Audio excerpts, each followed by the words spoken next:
Having understood Goldman, now we shall go ahead with Pierre Massery and his views on decentered form. We've been talking about form and content in this chapter with reference to Terry Eagleton's views.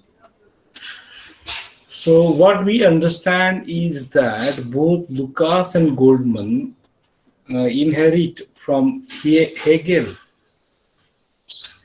They inherit a belief from Hegel that the literary work should form a unified totality. It should be a unified totality, as we understood Hegelian views in the very beginning of the chapter. And in this belief, they are close to a conventional position in non-Marxist criticism. Although they were the Marxist critics rather, their position seems to be conventional, non-Marxist criticism. Lucas sees the literary work, as a constructed totality, just like Hegel, rather than a natural organism.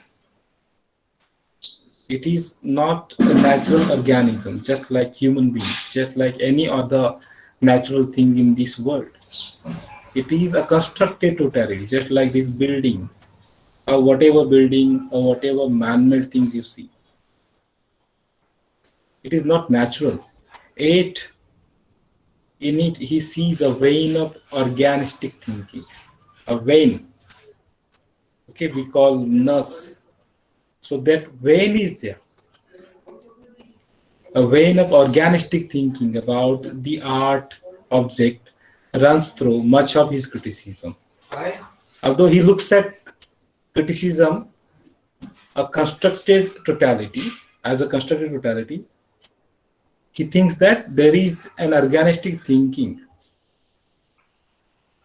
And this is one of the several, problematic propositions, statements, which Pierre Messier throws out to bourgeois and neo-Hegelian criticism. He criticizes these positions. He comes up with this criticism on bourgeois and neo-Hegelian. He understood that Lucas and his followers were called neo-Hegelian critics. So he criticizes this bourgeois and neo-Hegelian criticism. And he rejects this belief itself. Now, why does he reject it? Why does Messier reject this particular belief?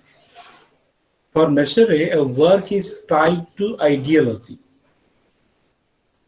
not so much by what it says as by what it does not say.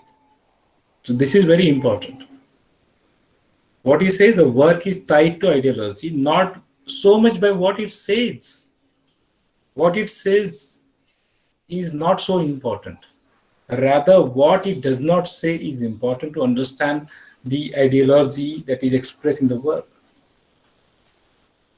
So he thinks that it is this particular ideology is in the significant silences of a text. We say read between the lines. There are certain silences in a text, in its gaps, in its absences, what it does not say. There are many things which are not clearly stated in a text. These are called significant silences of a text. There are gaps and absences. And ideology is in these gaps and silences, in these absences. So, the presence of ideology can be positively felt in these silences of a text, in its gaps and absences. And for Messier,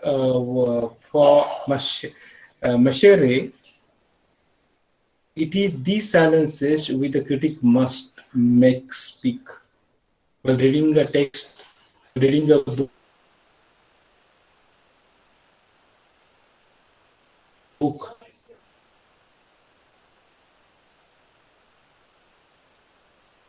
you should understand these silences, and you should make understand what is not said. So behind the lines, there is something that we need to locate, we need to understand. So he talks about the text and ideology. The text, earlier as well it was the case, the text is ideologically forbidden to say certain things. It does not say it directly. In trying to tell the truth in his own way, the author tries to say something else. For example, the author finds himself forced to reveal the limits of the ideology within which he writes. He talks about the limits of the ideology within which he writes because he is forced to reveal its gaps and silences. He is forced to talk about what it is unable to articulate. The author. Many times, you might be knowing that many times the author tries to say something which is rather unclear for us. And we need to understand what is not being said. Now, for example, I often tell, इथे प्रत्येक जण आपापल्या घरात इथे प्रत्येक जण आपापल्या घरात आणि प्रत्येकाचं दार बंद आहे.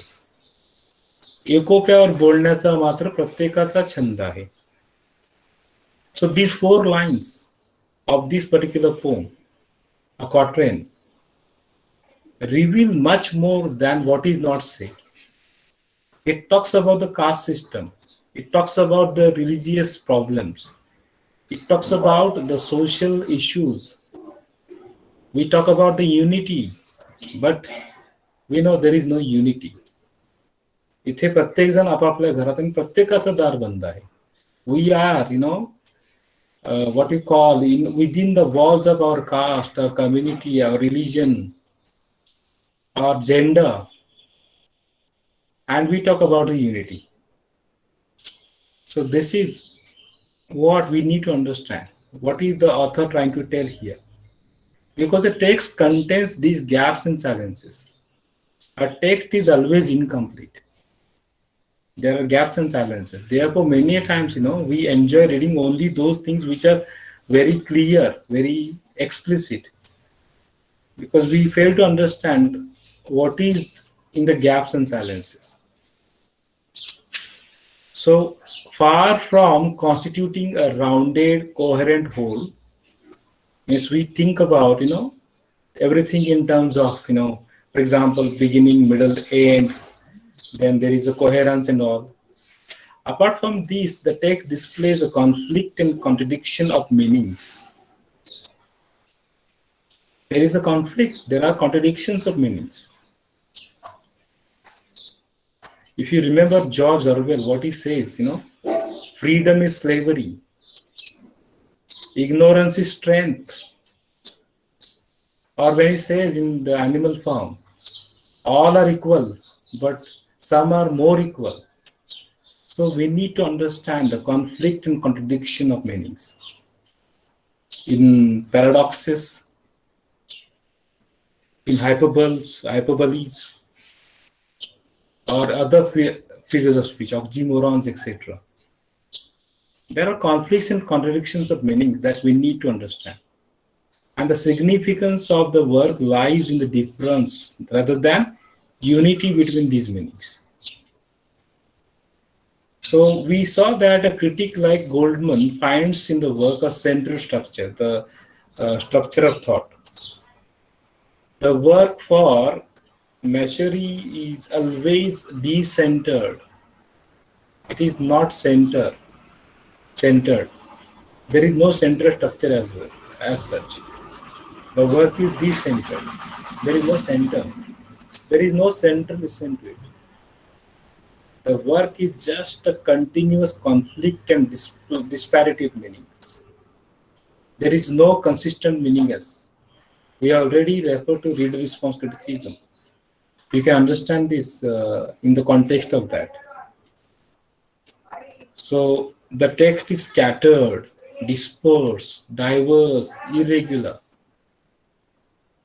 and these are the epithets which Mechere uses to express. Epithets means adjectives. You might be knowing that it is one of the figure of speech. So he uses such kind of adjective. The text is scattered, dispersed, diverse, irregular, and he uses this epithet to express his sense of the literary work. When he talks about the term, no, that when he says that a work is incomplete, he does not mean that there is a piece missing which the critic could fill in. The text is always there. It is we need to just find the gaps, the silences in it. There is nothing to fill in as such. He does not say like that.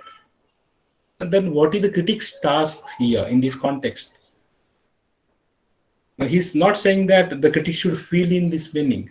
On the contrary, it is in the nature of the work to be incomplete.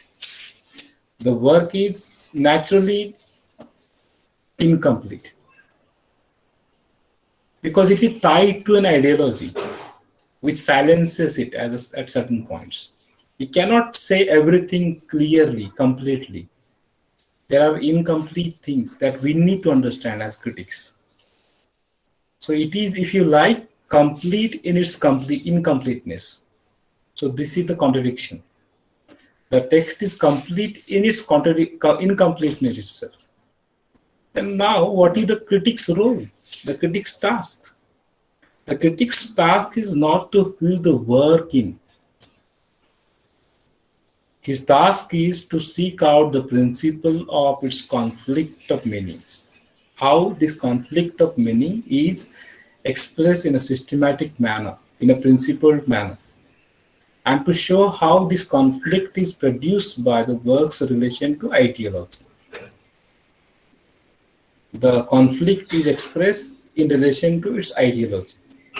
Now he gives an example of Dombey and Son Dickens. Sorry, I'm very sorry for that.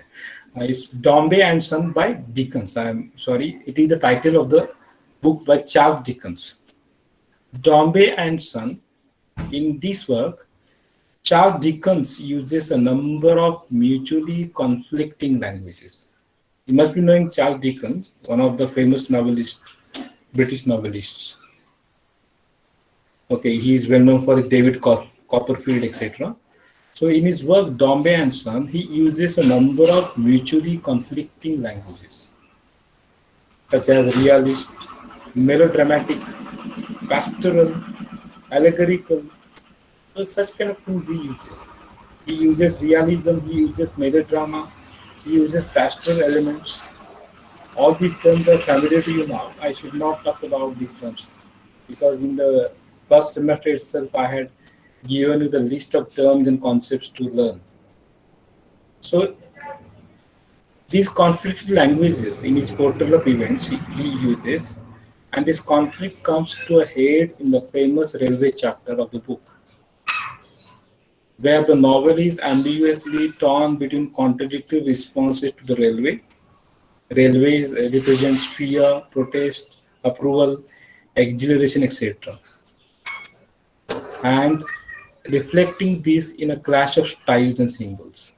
He uses styles and symbols to talk about these things. In the final part of my discussion, I shall be talking about the ideological basis of this ambiguity. The conflicts, ambiguity is there. Now, what is the ideological basis for this ambiguity in this novel, Dombey and Son? The basis, the ambiguity is that the novel is divided between a conventional bourgeois admiration for industrial progress. As we see, we think that industrialization is a mark of progress. That is an ideology. And a petty bourgeois anxiety. Now, for example, what happens in the cities? There are environmentalists. They oppose the projects by governments. So you can see it as the conflict between bourgeois ideology and petty bourgeois anxiety. For example, they talk about, for example, what happened in Mumbai. that RA, the metro was, RA metro project was cancelled because of the PT bourgeois anxiety. It will cause environmental problem and all. The trees will be cut and all. Or in the construction of roads, there is a bourgeois admiration for the progress on the one hand, and there is an opposition to it on the other hand. So this particular book literary book sympathizes with those washed up mirror characters. Now you can take the example of Jhada Jharti by Vishwas Patil. Means though they are actually, the people, who are what you call displaced because of the construction of dam in their area, the farmers who have been displaced. You can understand this particular disparity. So it sympathizes with those washed up mirror characters from whom the new world has superannuated. Superannuation is retired. At the same time as it celebrates the progressive trust of industrial capitalism. So both conflicts are there. You can see on the one hand, there is a trust in industrial development and progress, and on the other hand, there is an anxiety, there is a fear. So, in discovering the principle of the work's conflict of meanings, we are simultaneously analyzing its complex relationship to Victorian ideology. You know it very well, Charles Dickens wrote during this period. So there is a difference between conflicts in meaning and conflicts in form, content and form. And Macherey attends mainly to the former, that is, conflicts in meaning. And disparities do not necessarily result in the breakdown of unified literary form, he says. I'm going fast now. So, actually, further, he discusses Walter Benjamin and Bertolt Brecht as well. Not in this chapter, in the latter chapters, he talks about this, and he says we shall see how the Marxist argument about form is there taken a stage further. We are not going to talk about these things. I told you this. He concludes the chapter with this particular view. Fine. I hope you understand this particular relation between form and content with reference to different critics.